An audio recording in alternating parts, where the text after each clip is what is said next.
Hey, I'm Local 10's Chief Meteorologist Betty Davis, joined by our Hurricane Specialist Max Mayfield.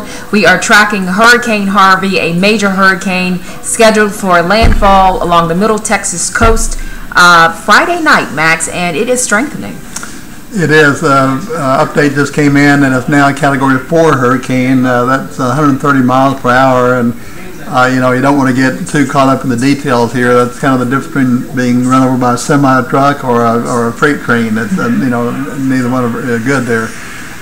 But one of the bad things, and it looks like it's going to make landfall here shortly tonight, and it's going to be near Port Aransas, which is to the northeast of Corpus Christi.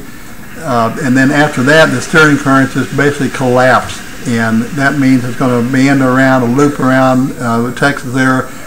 Even in 5 days' time, is still in Texas, if you can believe that or not. And the fact that it's going to be near the coast, with much of the circulation still out of the water, it may very well be a tropical storm even on Wednesday.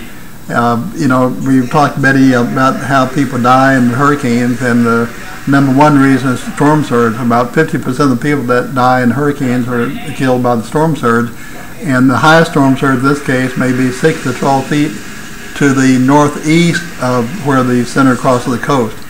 So at least that's between Corpus Christi and Galveston. It's not over those real populated areas. And then the number two way they die is because of the inland flooding from the rainfall, and the fact that it slowed down the Hurricane Center up the rainfall forecast, and now it's calling for 15 to 30 inches, with some isolated amounts up to 40 inches. Difficult to wrap your brain around that one. It is, and it's going to be a long haul here. I mean, if you can just imagine having that kind of rain over a 5-day period, there's a lot of people that die from that inland flooding. They're killed in their cars. They're driving through flood areas, and that's just, you don't want to do that. We like to say, turn around, don't drown. You really should not be out driving when you have rain like this. Of course, South Florida has been dealing with off and on downpours too, and there are more downpours in the forecast as we move into Saturday. We remain under a flood watch through Saturday until Saturday 8 p.m. So be prepared for those periods of the heavy rainfall. The rain chance starts to taper off early next week. Have a great night, everybody.